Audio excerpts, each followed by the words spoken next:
Hello everybody. This morning we've got a fantastic session with Ken West, Salon Business Consultant at 365 Salon Education, and we're going to be talking about the issues you've been facing since reopening, and we're hoping to be able to provide you with some expert tips and advice for how to overcome these challenges. Well, I say we, but it will be you, Ken, as opposed to me. Well, it's great to have you with us this morning, Ken. Thank you so much for joining us. It's nice to be back. Definitely. In slightly different times to what we were in last time we talked. Yes, exactly. I mean, at least now majority of salons are going back to business. Yeah. Behind the chair, super busy. But you've obviously got quite a lot of members, haven't you? And what have been the main issues, or should we kick off with one of the main issues you maybe told me about? And that was around the PPE issue, with people sort of worrying about others not following the rules and things like that. Yeah, I think there are some concerns that that you only need to see some of the photos in newspapers. I think there was a photo of Boris or someone else having their hair cut last week, and there was a barber in the background who hadn't got his mask on, and you kind of think, well, if you can't do it when you're being, when you're having your picture taken, when can you do it? And I myself went into a salon last week to have my hair cut, and they weren't following the guidelines. Not only were they not following the guidelines for PPE, although it's debatable whether I was in danger, because some people might think, well, why didn't you go out? But they were using masks instead of the visors. Now, some might think that I was still protected because they were using masks and I had a mask on. So whether I was in danger or not, I don't know. But of course, the guidelines are that we use visors. Yeah. And that we should use visors because they are safer, or supposedly so. But this particular salon, none of the guys were using visors at all. And the other thing that concerned me was that they weren't taking the names of people either. Although I had made an appointment, and just to explain, I go to a barber shop, and I go to a barber shop because of their skills. This is another thing that I always grumble about with a lot of salons is people say, well, why don't you go to a more expensive, more luxurious salon? And I say, because they don't have the skills, and barbering skills have become better in the barbering industry over the last couple of years because of the fashions out there. Barbering skills have gone up, and yet the barbering skills in, I hate the word unisex, but you know what I mean by that. Salons that are predominantly female based, I don't mean team, but I mean customer based, their barbering skills sometimes aren't as good. So I go to a barber's for that reason, and that reason alone. But I did notice in the barbers that I went to, there were 4 barbers within a few hundred yards of each other, and they were all following PPE in a different way. And my concern is that, and as I said, they didn't, although I had made a booking, so therefore they had my details. One gentleman came into the salon and said, could he have his hair done? And they had a barber free, so they took him, and they didn't take his details. So any salon that's taking walk-ins, and they're not supposed to take walk-ins, that wasn't the intention. Everyone should have appointments. But if they're taking walk-ins and not recording any details of those people, then obviously if there is a flare-up again, there's no way those people could be contacted. And what concerns me, and I've seen this, I've had a couple of posts from members over the weekend, and I've also seen in the press, that sadly it's been barbers. I don't want to sort of bash the barbering industry, because I think it's a brilliant industry. I don't wish to do that at all. But like any industry, they're only as strong as their weakest link. And if you've got people out there that aren't adhering to it, then they bring down the rest of the industry, sadly. And what I don't want to see is a flare-up anywhere that can happen. And then we're shut down because some salons have let us down. And it can be, not just barbers, any salons. I've seen people that don't like wearing the visors, so they've decided to not wear the visors. Now, I mean, I know there's been issues with like misty visors and it affecting glasses and things like that. And well, there are, and we've had that with members. But I think, as I said to you, I think we had a chat last week, that's down to the visors. And what we did find, certainly because with 365 the members talk to each other, they communicated very quickly which were the best visors. And one of our members posted on our closed groups, a link to the best visors, because there were issues with steaming up, as you said, and also with people that wear glasses. Especially, I wear varifocals, and especially people with varifocals found that when they were looking down through the close vision part of their glasses, having that secondary kind of lens in front of you was distorting their vision. So having a visor that was top quality was really, really important. And some people out there might be going, oh, where can we get the right visors? And maybe you can home down the right ones. And it's just talking to other hairdressers. And there's lots of groups that people talk on. Yeah, and I guess now that they've been wearing them for a week or two, they'll know whether they have been working or whether they do need to get different ones. Yeah, and something that concerned me, this was not hairdressing. I went out on last week to a furniture store, like a lot of people. During lockdown, we've looked at our home and decided all the bits we want to change. So we went out to see some furniture, and I went into a furniture store, and they've got their visors kind of flipped up. Right. Yeah. And I was thinking, well, because obviously, what's the point in that? Yeah. What's the point in that? Yeah. It's just for show. Yeah. And if we're not careful, all those things, be it us, be it furniture stores, be it shops, anything, will start the flare up again. We've seen only this morning in America a big rise in cases again. And okay, someone straight away is going, well, Disneyland just opened, so that's why. It's probably not that, because I don't believe you suddenly go to Disneyland and the next day there's a flare up. No, exactly. It takes a few days. Yeah, exactly. But of course, as soon as we start mixing, then those issues could come. So I think following the PPE is going to be crucial, A, to keeping us safe, but B, to keeping us open. Yeah, definitely. Because we're one of those industries that's in the public eye. And if we're not careful, we will be used as an example of an industry that's not compliant. I hope that isn't the case. No. I really hope, because 99.9% of people will be doing it right, but it's the 0.1 that do the damage. That's the hard thing. So we've all got to work together. Definitely. And I'm racked at times, to be quite honest. I'm racked whether we should report salons that aren't compliant. But we've had a member salon that they were reported, but they weren't reported for non-compliance. They were reported actually for putting a canopy outside their salon on their own property in case it rained. So for people waiting. Yeah. And one of their neighbours went, "You can't have a canopy up there." And as it happened, they own the freehold of their property, and the 3 meters that they'd put it on was their property, and they could do whatever they want. But a man from the council came round, and they inspected the salon and checked that they were complying with all the PPE and safety requirements as well. And of course, they said, you're fine. What you're doing is fine. And actually, the canopy's fine. It's yours. So it all went away. But there are people out there, and I think I saw in the press at the weekend that it's health and safety, local health and safety, that the public are being not urged, but the public are being told that they can report to. Right. Yeah. So I leave it up to everybody's conscious. If you see someone that's not complying, should you report them or not? Unfortunately, we don't like shopping people. We don't like reporting people.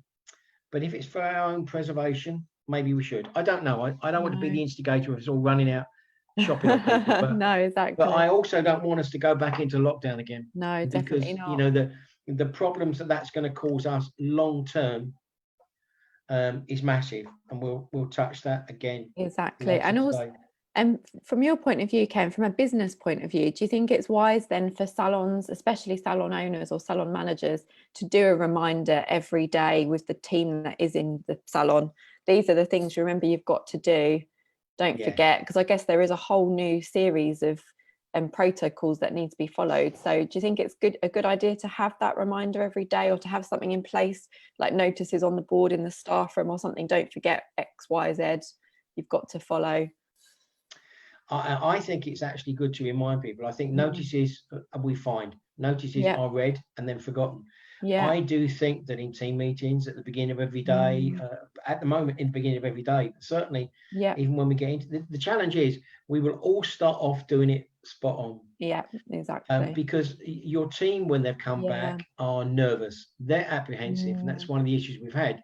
Team coming back and they're unsure and they feel unsafe. Now, as soon as they get relaxed, and as soon as they get confident, and as soon as their clients get confident, then people will ease off and they'll think, oh, we don't need to worry about that. Oh, Mrs. Smith's safe, she's not got it, and we'll start relaxing. And that's when we have to be reminded that until we're told that we can drop these protocols, we stick with them religiously. And I also believe that the better you follow it, the more comfortable your clients are and the more respect they have for you. Definitely. I think if they see you cutting corners, they might not even say anything, might they? But it might just go through their head and they think, oh, I didn't feel comfortable in that situation. Absolutely. Because one of the things we have had feedback is the salons that are doing it right and they've done everything they can. And remember, a lot of salons were prepared to do more than they were actually asked to do at the end. So they were doing things that they weren't even required to do. Hold on, I've just been asked about a compression. Oh, something popped up on in front of you there. So a lot of salons were doing things that they hadn't been asked to do. And of course, customers are coming and going, this is brilliant. You're doing, it's wonderful. They love it. So I would say, don't back off. And I would also say, okay, in the future, there's going to be a time when we won't have to wear visors, when the screens in between sections, if you've got them in place, will come down. But don't back off with the cleanliness. I think this whole idea of sanitization, cleanliness, I hope that stays, because I've had salons say to me that what they've got in place now was what they always wanted to have in place, but they didn't put it in place because of the cost involved. Of course, I mean, and now everyone's got to do it. So exactly. I mean, we have always in 365, we've always said to salons, you must have clean gowns and clean towels for every guest. Now, you and I know that sometimes that happens, sometimes it doesn't. Sometimes they get washed daily, sometimes they get washed weekly, sometimes they are disposable, sometimes they're not. But now there's no choice. No, exactly. It has to be clean. It has to be a clean gown. It has to be a clean towel or a disposable towel. And that's one of the issues we're having. We're having salons with binfuls of disposable stuff that they don't know what to do with. But I think this will start a whole new era of us being just as clean and just as meticulous. And I really, really hope that stays. Which is because fantastic. It says a lot about a salon. If you go in, you go, this is spotless, absolutely spotless. And it's going to raise the bar for everybody, isn't it? It will. Definitely. We've please do feel free to ask any questions if you are tuning in live, and we're sure a lot of you will be tuning in and once you finish your shifts as well. But if you are tuning in live, please do share your questions. Richard McCabe has said he finds a 5-minute recap at the start of the day and a 5-minute chat at the end of the day to follow up with the team, lets them know how well they've done following the recap at the start of the day. So that's a great tip, isn't it? It's important because pick up on anything that didn't quite work. Working for them is hard at the moment. They're under duress. A lot of the stylists are under duress because they're working behind visors and masks and whatever you're doing in salon. Is harder, is different. So I like what Richard said about at the end of the day, just going, well done, guys. You did really well today, and reminding them every day. Because the more you do that, the more relaxed your team become. Many of them were very nervous when they started. And actually, them seeing what you've done as well has been brilliant. Team have come back and gone, oh, we see that we're safe, because it's not just about our clients. This is all done from the government's point of view, supposedly for the client, but it's not just for the client; it's for your team as well. So in lots of ways, the team need even more protection because they're at the front line seeing clients day in, day out. Correct. But the last thing we want is, we've already seen pubs have had to close. Because they've had an outbreak, and the last thing we want is for a salon to be reported because they've had an outbreak. Well, it's the last thing we want. So yes, reassure them, praise them, and remember that old expression, what gets rewarded gets repeated. So praise people, and praise is absolutely a reward for a lot of people. We don't say well done anywhere near enough. No, definitely not. And Marguerite has just said that she has a team WhatsApp group which works really well to share information, so she uses that as well. It does, and a lot of teams have used WhatsApp. In fact, many salons have used WhatsApp, and myself, I've been keeping in touch with my own team at 365 via WhatsApp, and I think that will continue. Definitely. And there's the sub WhatsApp groups that they have themselves, which you don't know about. No, that's true. That's good fun, that. Fantastic. And one of the other issues, Ken, that we spoke about briefly before this live session was the issues surrounding fatigue, and team members feeling tired and how to sort of overcome that. Do you have any expert hints or tips or advice for team members that are really struggling with these extra long working hours and all of the, the extra protocols that are kind of they've got to think about in their minds for every client, and how to deal with this new normal, I guess? I think there's a word we have to learn as salon owners, and forgive me if you already have learned this. It's empathy. At the moment, salon owners have seen their businesses decimated by that massive loss of income, and they're desperate to put money back in their tills, understandably so. But I've seen some salons extend their hours, and their guys are working harder, and they're trying to fit everybody in, and customers are very demanding, and we'll talk about that in a moment. So I think it's empathy. Understand that some of your team are going to challenge it. Make sure you factor in times for them to have breaks.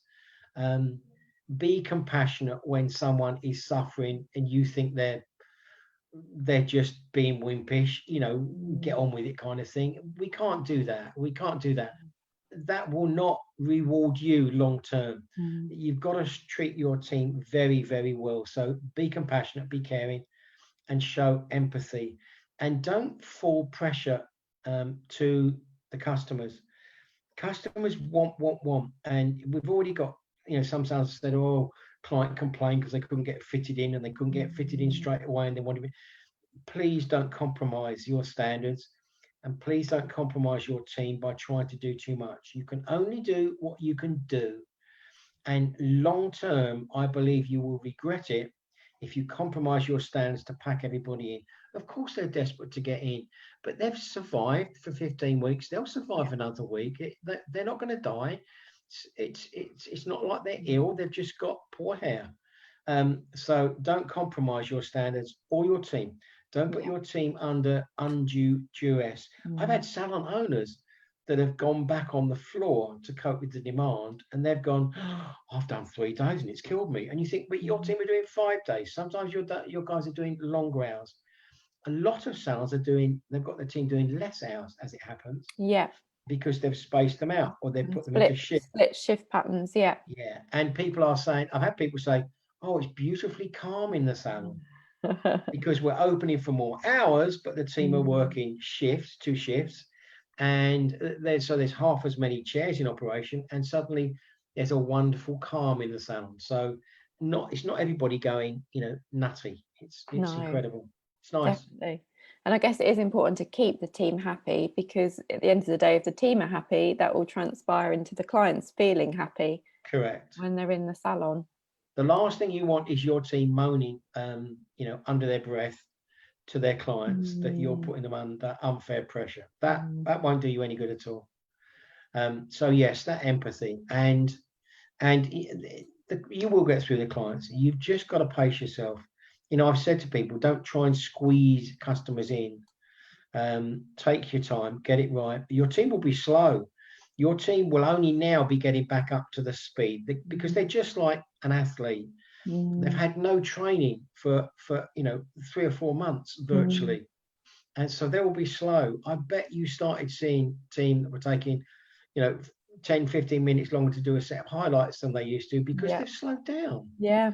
It's bound to be. I remember when I was in my salons, in the back of the day when I ran my own salons, when I came back from holiday, 2 weeks of holiday made a difference to the way I work. Let alone 3 or 4 months. Correct. Yeah. So be sympathetic. Let people catch up. Definitely. No, I think that's a great piece of advice there. And also, Ken, speaking about teams and continuing with that theme, I guess there's a lot of issues as well with individuals, and they've all got kind of their personal issues that would have come from lockdown and things that would have happened during lockdown, and feelings of anxiety and stress and things like They that. So have. what are your Yeah, sort of and tips and advice for dealing with those individual issues? well, it's the same thing really, because you're not feeling it doesn't mean they're not. Because you don't perceive it as real, and you don't suffer from anxiety or stress, doesn't mean they're not. And it's very hard for someone that hasn't suffered from anxiety or depression or any of those mental illnesses. It's very hard for someone to really, we say, oh, I understand, Yeah. and I get it. And I don't believe you get it. I don't believe you do understand it until you've actually gone through it. Yeah. It's just like men that understand what it must be like to give birth. Get a life. We can't ever understand what that's like. We just don't even go there. No, There's no way exactly. we can understand that. You can't understand anything. You can appreciate it, but you can't understand it or know how someone feels until you're affected by it yourself. And I know that I am more anxious now than I've ever been when I go out. We were planning a weekend to go and see some friends. And when we looked at all the things that we would have to do and do this and do that, in the end, we both went, no, we'll wait for another time, because they've got their daughter going around, and it just became too complex. And it's very easy to get stressed by this stuff. So show compassion and understanding, and empathize with them, and give them the time they need. If they need some time for a break, if they whatever, just be flexible. Yeah, I think and I we've guess got to that be. definitely, and I guess there will be good days and bad days, won't there? I mean, There will, and I think the other thing that we're also going to get is holidays. You know, your team are now going to go, oh, we want to go on holiday, and no salon owner will want their team to go on holiday, and yet every salon owner will be wanting to see their loved ones. They will be wanting to see their nephews and nieces and grandchildren, whatever. And I think sometimes you have to sit down with the team and go, look, I know everyone wants a break at the time, so let's come to an agreement that we'll all take 2 or 3 days to go and see our families. You know, instead of taking 2 weeks off on holiday to somewhere you can't even go now, let's just see if we can work together as a team. You're gonna get people that go, no, I want my holidays. You're gonna get that. But what I've heard from people is that most teams, if they're a team, and we all think we've got teams until it comes to the crunch, and a team is a group of people that work together. And if you've got a good team, then they will go, yeah, okay, let's all understand it. And then you'll get some people going, well, there's no one I need to see, so you have that time off. You know, you've got grandchildren, you've got nieces, whatever. So and people are very flexible. You've got we have an industry that has many part-timers, and those part-timers are under extra pressure now because of childcare. Of course, because you know, there's distancing issues with childcare. There's schools that are closed. There's creches that are closed.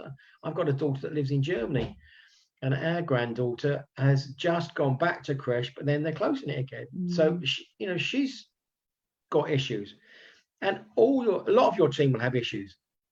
Be flexible and be understanding and be compassionate. Definitely. That's what I would say. Yeah, that's a great piece of advice there, Ken. And I guess as well, because we also spoke briefly when we had our chat before the live session about issues surrounding people resigning and then having to recruit new team members and things. So if you can keep your team as happy as possible and as comfortable as possible and getting the break as and when they need it. Well, a lot of people have got upset because they've said, you know, oh, so-and-so handed in their notice. You were going to get that anyway. There were people in lockdown that were ready to leave, but they didn't leave because they were getting paid to stay at home and sit on their botties. So why would they resign? So suddenly when they had to go back to work, they had in their notice. And yet people go, oh, God, you know, just when I need them, handed in their notice. They were going to hand it in 3 months ago, but they didn't need to. So it's just reached ahead. There are times when you just have to go, oh, well, you just got to get on with it.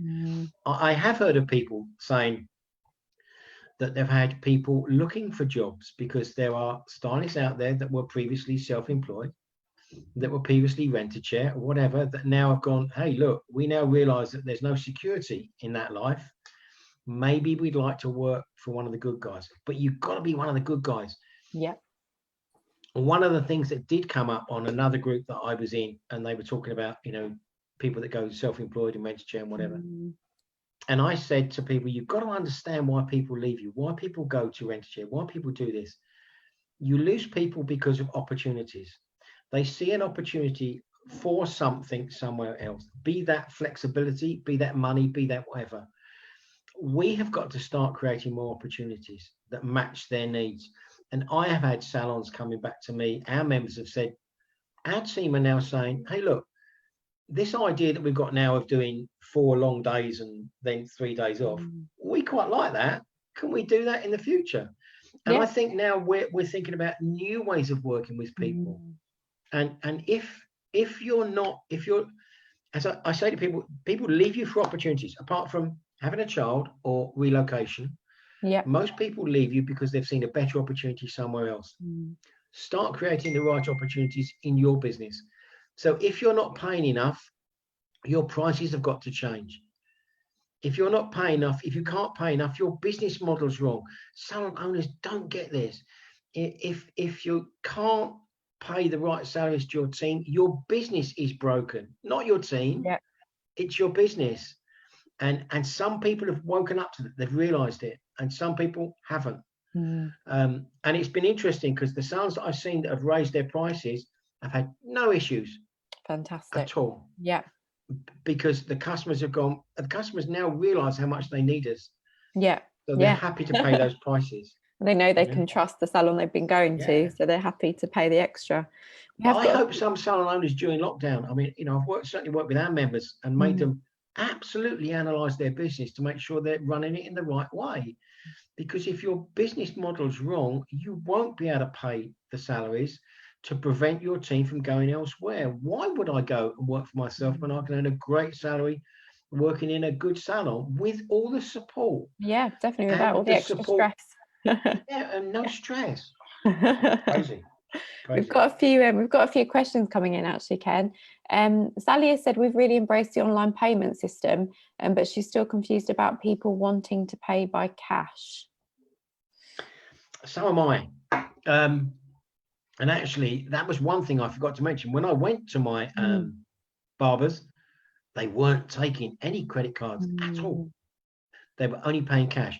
And of course, some people were going in and saying, fortunately, I'd taken some cash with me. But a lot of people now are going out without cash. And I don't understand people wanting to pay cash. I think the only concern is because of some of the bills that we've got. How do I put this? I noticed when I had a business, there were a lot of people that would want to pay part cash and part credit card, because sometimes their partners didn't want to see the amount of money that they My hair didn't cost that much, honest. I regularly had female clients that go, well, can you put £100 on the card and £50 I'll pay you cash, whatever. But not saying that's all the case. But no, I don't understand why people will pay cash. I think the only time that they might pay cash is when they're concerned that it won't be contactless, because the contactless limit is still only 40, was it 45 now? I think it went up to. So some people would still not want to go on a credit card machine. No. But also, I wouldn't want change. I wouldn't want to take change from someone. No, so exactly. I do think I was amazed when I saw in the salon last week that they weren't taking credit cards. I think anyone that's not taking credit cards and has not got the facilities to do that will be insane. So I don't understand why people still want to pay cash, to be quite honest. No. It's habit. I think. We've got another great question for you, Ken. What do you suggest in terms of extra overheads, as the salon is open 25 hours extra? It's had a knock-on effect on this person's business. Rent has gone up too, so we've had to have a price increase. Have many other salons increased? What, have many other salons increased their prices? Yes, I think we're talking about the extra overheads and the rent going up as well. Okay, if your rent was going up, it was going up anyway. It hasn't gone up because of the crisis, because if you had a rent review due, it would have been going up anyway. So you would have been factoring that in. All salons, it's very rare I say this, Laura, but all salons should have been certainly looking at their prices, because minimum wage went up during lockdown. So they certainly should have looked at their prices. Anyone who tuned into the session that you did with us earlier in lockdown would have already known that, wouldn't they? Yeah. And we certainly said to all of our members, and as far as I'm aware, well, certainly all the members that I was working closely with, they all put up their prices when they went back in. Some did it. Well, we would have been encouraging all of our salons to have a price increase at that time of year anyway. It's what we call a rising market. It's the time of year when we suggest salons raise their prices. There and in the autumn. So they would have been due a price increase anyway because of living wage changing. But also salons were also looking at their costs. What I certainly did with salons was make them really look at their costs during lockdown. And a lot of salons were going, Jesus, our prices need to change. And you had the perfect opportunity. I can remember a few years ago working with one of our members to drop all their discounts. And this salon was very scared of reducing their discounts. And some salons do way too many discounts. And actually now is the time to kick those out. If you haven't dropped your discounts when you went back in, you missed a perfect opportunity. Anyway, she dropped her discounts overnight. And this going back now from lockdown was the perfect time to drop out your discounts and then start going, why was I doing that? Was it benefiting my business, or was I doing it because I've just always done it? You know, when people do like a color salon on a Tuesday, or any form of offer that you were doing, now was the time to chop them out and absolutely reassess why you were doing it and whether you should be doing it in the future. Because I am not, if you've heard me speaking in the last few years, I'm not a fan of discounts at all. And I've been encouraging salons to move away from it. That's great advice there, Ken. And then we've got Lindsay Bradbury has said that she's taking numbers for track and trace, but can she also take an email address for marketing purposes? As long as she's got permission to do that, yes. Just like previously, you've got to get people's permission to do it. So yes, you've got to take a contact number for track and trace. But if you want the email, get their permission. But if you've got a point of sale system, you would normally be putting people on your point of sale system anyway. And at that point, they have the right to opt in or opt out of marketing. So that process hasn't changed. Just carry on doing it like you would. But yes, it is a perfect opportunity. Definitely. Perfect. We're running out of time. This our half an hour slot, Ken, has absolutely flown by, hasn't it? We were wondering what we're going to cover. I think there's more things that we could have covered as well. So we might have to get another session in with you, Ken. Well, there are still some interesting things, things that are coming out. And as I said to you, when we talked about this initially, you talked with the idea doing it last week, and I said, I think it was too early. I think we will see things coming out over the next few weeks. And let's not forget, this isn't going to last. What we must get in on this session is this is not going to last. This tsunami that you are experiencing at the moment in your salon will not last. You've got all this backlog of people. But of course, the people that would have had 2 or 3 haircuts during that, once they've got one haircut, they're back to their normal routine. So once all these people are back in, you will go back to normal. Now, depending on the size of your salon, this will last anywhere between 6 and 10 weeks. Because you weren't running at full capacity beforehand, so you're going to fit more in. So if your average guest cycle was say 10 weeks, you're going to be fitting them in far quicker. Because you'll be packing them in. So you'll probably have 6-8 weeks where you will be very busy. I mentioned to you before we went live, we have a member salon in Guernsey, and they opened 2 or 3 weeks ago. And they are already seeing the huge demand gradually tailing off. Not to nothing, but but going back to a normal certainly going level. back down. I think we're going to need a whole nother session around that, Ken, to get people prepped for when numbers do start going back to normal and how to keep that interest with client loyalty and engagement going. I think that would be a really good session to do. There is that, but there's also the business side of it. And that's what I focus on a lot, is that I'm seeing salons generating amazing numbers. I had one member phoning me up last week every day, just to tell me the amount of money that they were generating last week. Fantastic. And it was ridiculous, but it won't last. No, exactly. And of course, you know, you've lost a third of your year's income. And even if you get all the clients back in, you won't generate that amount of money over the year. You won't get that all back, because they'll all come in for one visit, but you've missed a couple of their visits. So you really have to think about this long term. The real challenge for our industry is not now. The real challenge for our industry, and I've said this to you before, is a year, 18 months down the line. And that's another day, another dollar we should spend on that. Yeah, definitely. That's the sort of conversation that people never like having with me, because that's my job. That, you know, it's that, like, sometimes say, oh, don't be gloomy. It's not.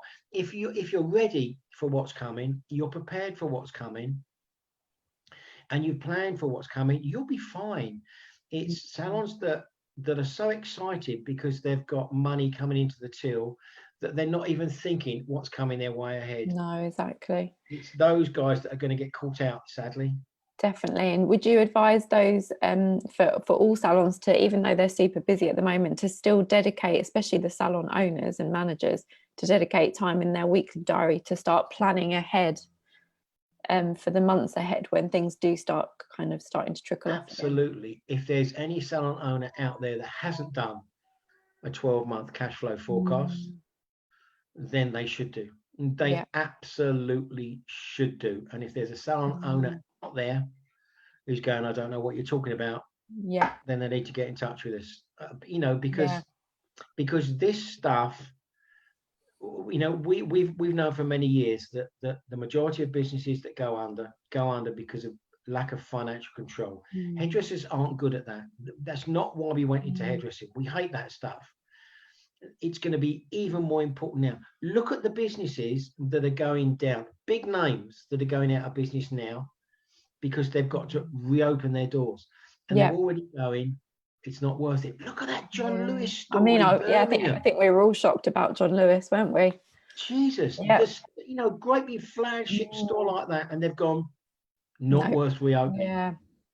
And of course, they didn't need to do that during lockdown. It's only as soon as they need to kick back into action that they go, oh, heck, that's not worth doing. But do you think they didn't figure that out during lockdown? Yeah, and they would have done their 12-month forecast, like you said, and worked it all out.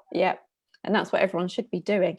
Correct. We are running out of time, Ken, but we're getting a few questions here right at the end as well. So Caroline, let's see. So Carolina said, very helpful session. Please do another one. So there we go, Ken. We've got people already fishing for us to do another one. And she's also asked, how would you work out how much to charge a client to cover a great wage? Would you charge for the hour or by the service? Oh, that's a whole session in itself. I wish I could give you a simple answer to that. I am a great fan of charging by the hour, but to change a salon from the conventional pricing structure to an hourly price structure requires a lot of careful thought and planning. I think the real thing is most salons don't know what it costs them to deliver a service in the first place. And it's understanding the true cost of delivering a service.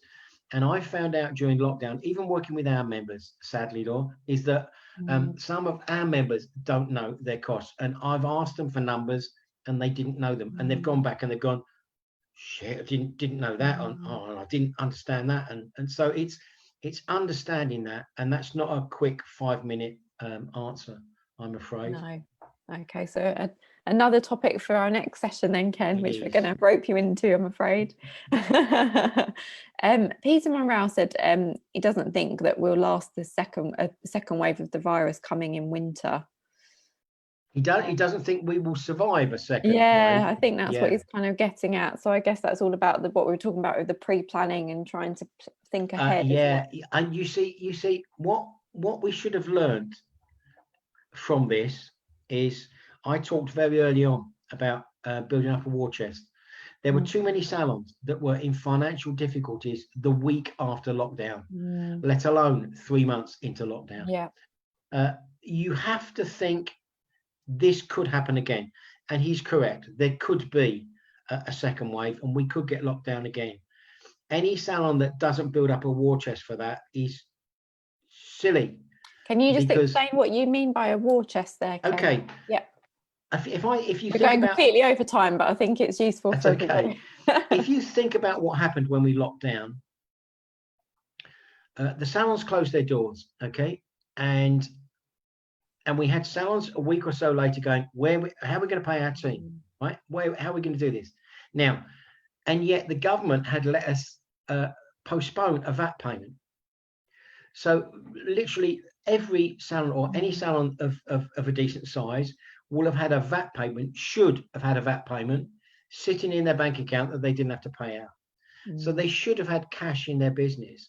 If you're running your business hand to mouth, so you can only pay the wages if you take money this week, your business model's broken. Yeah. Your business model's broken, because our business shouldn't be hand to mouth. No. When we shut our doors, if you pull down the shutter tomorrow, no one is going to bring you in money. It's not like a business that's got invoices outstanding for someone whose roof I fixed. It's not like that. Customer pays you cash in hand. So you have got, say cash in hand, credit card in hand. They pay you straight. They pay you straight away. So you should be cash rich. Hairdressers should be cash rich. Too many hairdressers weren't.